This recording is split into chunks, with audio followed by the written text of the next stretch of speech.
SV6 news కు స్వాగతం. ముందుగా హెడ్లైన్స్. నిజార్ హత్య కేసులో మీడియా కథనంపై కెనడా యూటర్న్.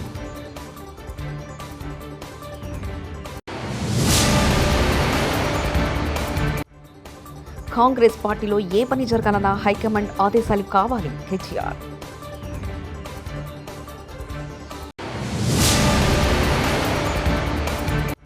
ప్రభాస్ ఎవరో ఇప్పటికీ నాకు తెలియదు వైఎస్ షర్మిల.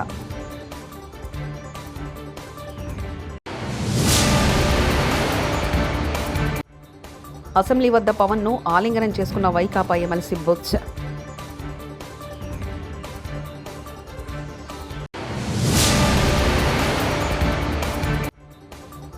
ఏపీ బ్రాండ్ దెబ్బతీశారు జగన్ చిట్టా బయటపెట్టిన చంద్రబాబు. ఖలిస్తాన్ ఉగ్రవాది నిజ్జర్ హత్య కేసులో భారత ప్రధానమంత్రి నరేంద్ర మోదీ పేరును ప్రస్తావిస్తూ కెనడా మీడియా వెలువరించిన కథనంపై భారత్ తీవ్ర ఆగ్రహం వ్యక్తం చేయడంతో జస్టిస్ ట్రూడో ప్రభుత్వం యూటర్న్ తీసుకుంది. వీడియో కథనాన్ని తోసిపుచ్చింది. కెనడా ప్రభుత్వం అలాంటి అభియోగాలు చేయలేదని, అలాంటి సాక్ష్యాలు కూడా తమ వద్ద లేవని గ్లోబ్ అండ్ మెయిల్ ప్రచురించిన నివేదికను తాము తోసిపుచ్చుతున్నామని పేర్కొంది. లంచాల కోసం ఆంధ్రప్రదేశ్ను జగన్మోహన్ రెడ్డి సొంత జాగిర్లా వాడుకున్నారని పీసీసీ అధ్యక్షురాలు షర్మిల ఆరోపించారు. హైదరాబాద్లో నిర్వహించిన మీడియా సమావేశంలో ఆమె మాట్లాడారు. విద్యుత్ ఒప్పందాల పేరిట ఆదాని నుంచి జగన్మోహన్ రెడ్డి 1,750 కోట్లు లంచం తీసుకున్న వ్యవహారంపై ప్రభుత్వం విచారణ జరిపించాలని డిమాండ్ చేశారు. Data centre, submarine, Gangavaram, Krishnapatnam పోర్టుతో సహా ఆదానితో జరిగిన ఒప్పందాలన్నింటిని రద్దు చేయాలని కోరారు. జగన్ అక్రమ సంపాదన కోసం అంతర్జాతీయ స్థాయిలో ఆంధ్రప్రదేశ్ పరువు తీయడం దారుణమని మండిపడ్డారు. ఏపీని బ్లాంక్ చెక్ల ఆదానికి జగన్ రాసిచ్చారని ఆరోపించారు. కొన్ని రాష్ట్రాలకు చెందిన టాప్ ర్యాంకింగ్ ఆఫీషియల్స్ అంటే వాళ్ళ అర్థం ద టాప్ పర్సన్ అని. కొన్ని రాష్ట్రాలకు చెందిన ఉన్నతమైన స్థలముల్లో మీకు నిజంగానే చెల్లెల మీద ప్రేమ ఉంటే ఏ ఇష్యూ అయితే బాలకృష్ణ బిల్డింగ్ నుంచి అప్పుడు జరిగిందో ప్రభాస్కు నాకు సంబంధం ఉంది అని, అదే ఇష్యూని గత 5 సంవత్సరాలలో మీ సైతాన్ సైన్యం మీ సోషల్ మీడియాలో మీరు వాడుకోలేదా? నేను ఏ రోజైతే కేసు పెట్టానో, ఇలా జరిగింది, నా మీద తప్పుడు ప్రచారం జరుగుతుంది అని ఏ రోజైతే కేసు పెట్టానో ఆ రోజే నేను ప్రభాస్ అన్న వ్యక్తిని ఇంతవరకు చూడలేదు అని చెప్పాను. ఈ రోజుటికి కూడా నాకు ప్రభాస్ అంటే ఎవడో తెలియదు. ఈ రోజుటికి కూడా చెప్తున్నా, ఆ రోజు ప్రమాణం చేశాను నా బిడ్డల మీద నాకు సంబంధం లేదు ఆయనతో అని. ఈ రోజు మళ్ళీ చేయడానికి కూడా చెప్తున్నా నాకు సంబంధం లేదు ఆయనతో. నా బిడ్డల మీద ప్రమాణం చేసి చెప్తున్నా. Andhra Pradesh about the fact that Andhra Pradesh had not entered into a power supply agreement with SECI and the incentives in quote ante lanchalani needed to cause Andhra Pradesh to do it. ante Andhra రాష్ట్రానికి చెందిన ముఖ్యమంత్రిని గౌతమ్ అదానీ గారు స్వయంగా కలిసి power supply agreement ఇంకా కానందున మీకు ఏమివ్వాలి, మీకు ఏమి ఇన్సెంటివ్ ఇస్తే ఇది అవుతుంది అన్న డిస్కషన్ జరిగింది అని పేర్కొన్నారు. At or in connection with that meeting, Gautam Adani paid or promised a bribe to Andhra Pradesh government officials to cause the relevant Andhra Pradesh government entities to enter into power supply agreement with SECI for the purchase of. AP assembly ప్రాంగణంలో ఆసక్తికరమైన పరిణామం చోటు చేసుకుంది. Deputy CM Pawan Kalyan Vaikapa MLC Botsa Satyanarayana ఆలింగనం చేసుకున్నారు. Assembly వెలుపల Pawan car ఎక్కేందుకు వస్తుండడం చూసి వైకాపాకు చెందిన ఎమ్మెల్యే పెద్దిరెడ్డి రామచంద్రారెడ్డి ఎమ్మెల్సీలు పక్కకు వెళ్ళిపోయారు. అదే సమయంలో బొత్స సత్యనారాయణ ఎదురుగా నిలబడి పవన్కు నమస్కారం పెట్టారు. బొత్స స్పందన చూసి పవన్ ఆయనకు ఎదురెళ్లారు. దీంతో బొత్స కూడా వెళ్లి ఆలింగనం చేసుకున్నారు. పవన్ బొత్స భుజంపై తట్టి మర్యాదపూర్వకంగా కరాచాలనం చేసి వెళ్ళిపోయారు.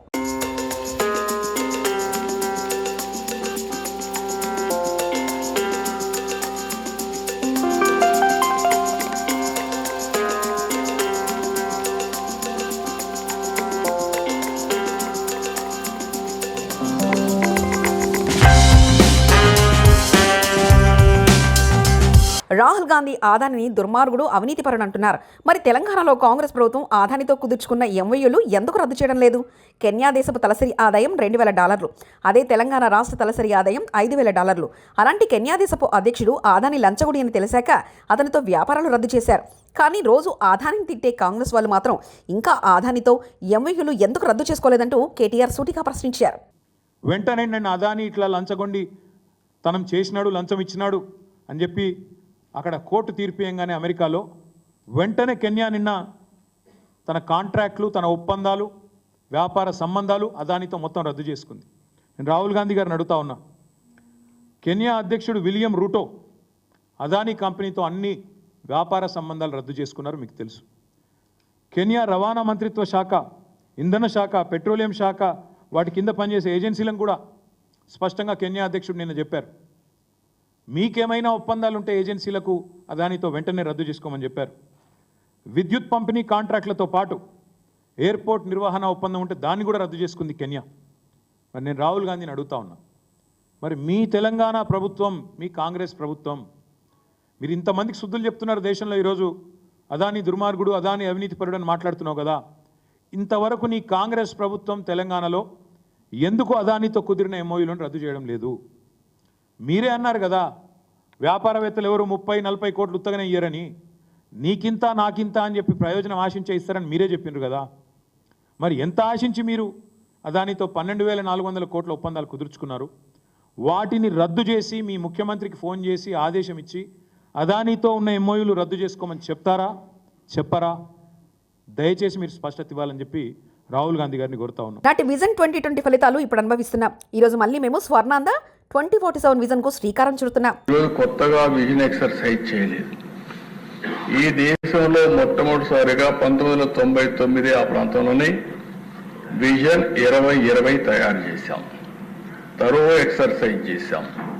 అప్పట్లోనే ప్రపంచంలోనే పేరుండే ఒక మేనేజ్మెంట్ కన్సల్టెన్సీకి అప్పచెప్పి విజన్ అంటే ఎట్లుండాలి, ఏ విధంగా నిర్దిష్టమైన లక్ష్యాలను పెట్టుకోవాలి, ఏ విధంగా ముందుకు పోవాలి, 20 ఏళ్ల తర్వాత ఈ రాష్ట్రం ఎట్లుంటుంది, దానికి ప్రతి 5 సంవత్సరాలకు ఒకసారి బ్యాక్వర్డ్ ఇంటిగ్రేషన్ కింద ఏ విధంగా పనిచేయాలి, మళ్ళీ 5 ఏళ్లకు ఒక్కసారి ఎవ్రీ ఇయర్ బడ్జెట్ పెట్టుకుంటాం, బడ్జెట్ ప్రాధాన్యతలు ఎట్లుండాలి, పాలసీలు ఏ విధంగా ఉండాలి, ఇవన్నీ వర్కౌట్ చేసి ఆ రోజు విజన్ 2020 ఇస్తే చాలా మంది ఆ రోజు కూడా 95లో నేను ముఖ్యమంత్రి అయినప్పుడు డబ్బులు లేవు, 3 నెలలు జీతాలు ఇవ్వలేదు. చెప్పాను ప్రజలకి, జీతాలు ఇవ్వలేము, ఓపిక పట్టండి, ఖజానా ఖాళీ అయింది, దయచేసి సహకరించాను. రెండో విషయం అధ్యక్ష, ఆ రోజుల్లో ₹2 కేజీ బియ్యం కూడా అతి ప్రియమైన ₹2 కేజీ బియ్యం కూడా రేటు పెంచాం. అనివార్య పరిస్థితిలో కరెంటు ఛార్జీలు పెంచాం. పెంచిన తర్వాత ప్రజలకు చెబితే ప్రజలు అర్థం చేసుకొని సహకరించారు.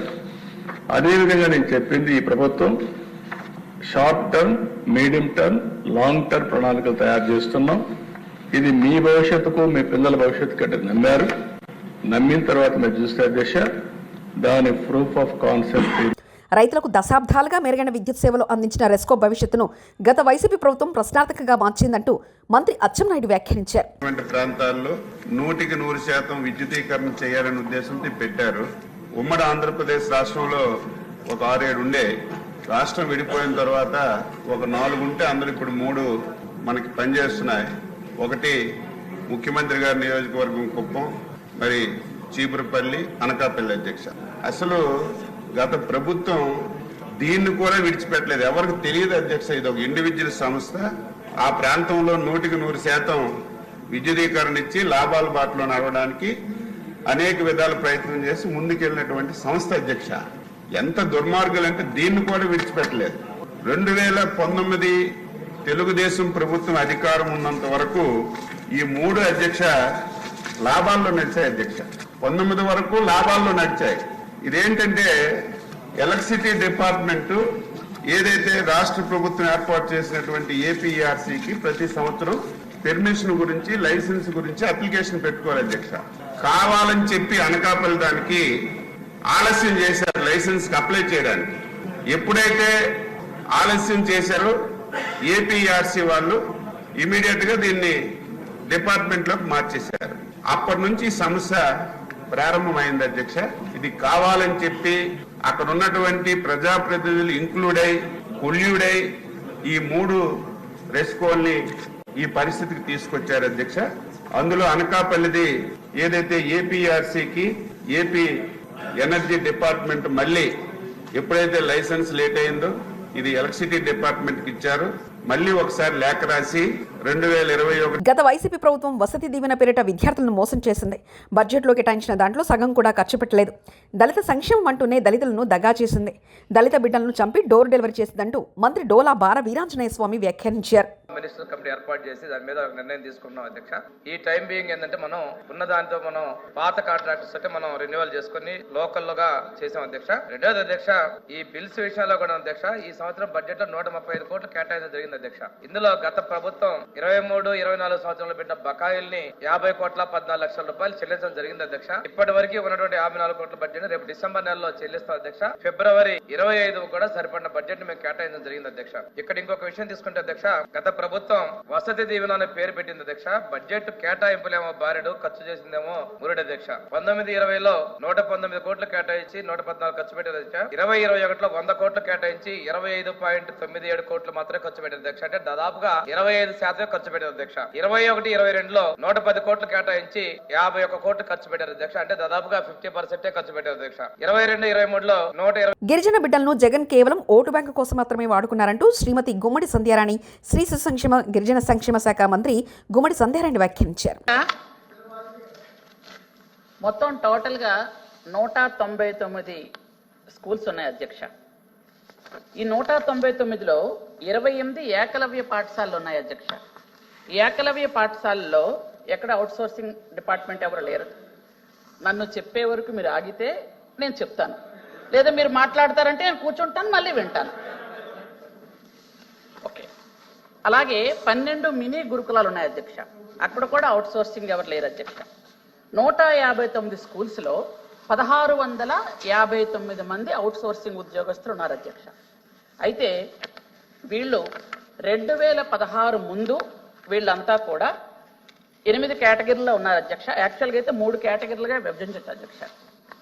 ఏంటంటే వాళ్ళకి జూనియర్ లెక్చరర్స్, పీడీలు, లైబ్రేరియన్స్ ఈ ముగ్గురికి కూడా 8,500 రూపాయలు ఇచ్చేవారు అధ్యక్ష.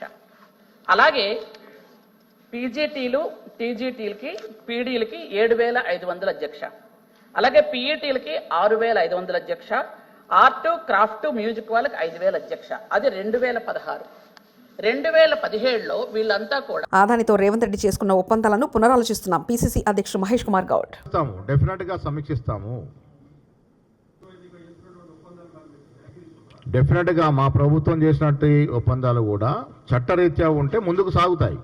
ఇప్పుడు 45,000 కోట్ల ఒప్పందాలు చేసుకున్నాం, ఒక ఆదానితోనే కాదు కదా. దావోస్లో వీటిని తొండల గుడ్లు పెట్టే భూములు అంటారా? ఇవి తొండల గుడ్లు పెట్టాయా లేక రేవంత్ రెడ్డి పెట్టిండా? లగచర్ల రైతు బిడ్డ. తొండల గుడ్ల ఏ గుడ్లో కనిపిస్తుంది? ఇవంతా తొండల గుడ్లు. తొండలు పెట్టినాయా? మరి మేము పెట్టినామా, మరి నువ్వు పెట్టినావు? చూద్దాం. మరి ఫార్మా కంపెనీ కోసం మేము భూములు తీసుకుంటాం. ఇయ్యం సార్. నేను పచ్చని పొలాలు ఇవన్నీ ఇంత మంచిగా పండే భూముల్లో వచ్చి నేను ఫార్మా పెడతా, నేను ఫ్యాక్టరీలు పెడతా అంటే ఎవరిస్తారు సార్? ఇంత మంచిగా మేము ఇగో ఇవి చేసి మేము ఇస్తేనే మీరు ముందల తింటున్నారు. మేము పడిన కష్టమే మీరు ముందల తింటున్నారు. మేము ఇయ్యం సార్.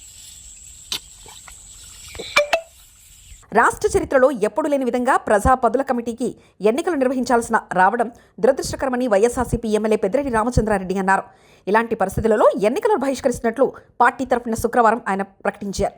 ఇప్పటి వరకు ప్రతిపక్షానికి పీఏసీ చైర్మన్ పదవి ఇవ్వడం ఆనవాయితీగా వస్తుందని, కానీ కూటమి ప్రభుత్వం ఆ ఆనవాయితీకి విరుద్ధంగా చేస్తుందన్నారు. అందుకే ఈ ఎన్నికలను బైకాట్ చేస్తున్నామని, గతంలో సభ్యుల సంఖ్యలతో సంబంధం లేకుండా పీఏసీ ప్రతిపక్షానికే ఇచ్చారు. ప్రతిపక్ష హోదా లేని పార్టీలకు కూడా అనేకసార్లు పదవి అప్పగించారు. పార్లమెంట్లో సైతం ఇలాంటి పరిణామం అనేకసార్లు చోటు చేసుకుందని పెద్దిరెడ్డి రామచంద్రారెడ్డి అన్నారు. మార్పు చేసి అనేక మంది కేవలం ప్రతిపక్ష సభ్యుడి హోదా, ప్రతిపక్ష నాయకుడి హోదా లేని పార్టీలకే ఈ పీఎస్సీ చైర్మన్ పదవిని ఇస్తా వచ్చారు. ఉదాహరణకు బీజేపీకి ఇద్దరు సభ్యులుంటే 1981-82లో శ్రీ సతీష్ అగర్వాల్ అని చెప్పి వారికి ఈ పిఎస్సి చైర్మన్ పదవిని పార్లమెంట్లో ఇవ్వడం జరిగింది. ఈ విధంగా అనేక మంది 20 మంది 30 మంది ఉండే సభ్యులకు కూడా పార్లమెంట్లో ప్రతిపక్ష నాయకుడు హోదా లేని పార్టీలకు కూడా ఈ పిఎస్సి చైర్మన్గా అనేక పర్యాయాలు ఇచ్చారు. మరి ఆ విధంగా చేయడం వల్ల పబ్లిక్ అకౌంట్స్ కమిటీ అంటే ఒక రెస్పాన్సిబుల్గా పనిచేస్తుంది. పనిచేసేదే కాకుండా ప్రభుత్వం ఏదైనా చేసే తప్పిదాలన్నీ కూడా ఎత్తి చూపుతుంది అని చెప్పి టీడీటీ పరిపాలన భవనం దగ్గర శుక్రవారం సాయంత్రం ధర్నా నిర్వహించి అనంతరం మీడియాతో మాట్లాడుతున్న కేంద్ర మాజీ మంత్రి కాంగ్రెస్ పార్టీ సీనియర్ నాయకులు చింతామోహన్. టీటీడీలో పనిచేస్తున్నటువంటి శాశ్వత ఉద్యోగస్తులు వీళ్లకు పుత్తూరు దగ్గర అడవిలో స్థలాలు ఇచ్చారు. ఎవరికి టీటీడీలో పనిచేస్తున్న వాళ్ళెవరికి ఇది ఇష్టం లేదు. వాళ్ళకి ఇష్టం లేకుండా ఒత్తిడి చేసి వాళ్లకు పుత్తూరు అడవిలో ఇవ్వడం జరిగింది. మేము డిమాండ్ చేస్తున్నాం కాంగ్రెస్ పార్టీ తరఫున. అలిపిరి నుంచి పోరూరు దగ్గర 400 ఎకరాల భూమి ఉంది, టీటీడీ భూమి. ఈ భూముల్లో 5 సెంట్లు లెక్కన అర్చకులందరికీ. నిజ్జార్ హత్య కేసులో మీడియా కథనంపై కెనడా యూటర్న్.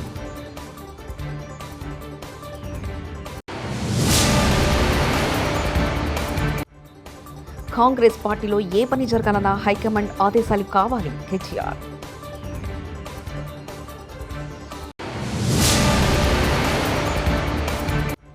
ప్రభాస్ ఎవరో ఇప్పటికీ నాకు తెలియదు వైఎస్ షర్మిల.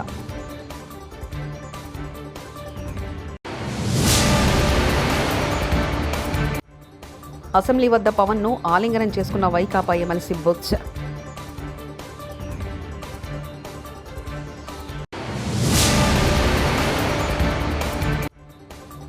ఏపీ బ్రాండ్ దెబ్బతీశారు జగన్ చిట్టా బయటపెట్టిన చంద్రబాబు.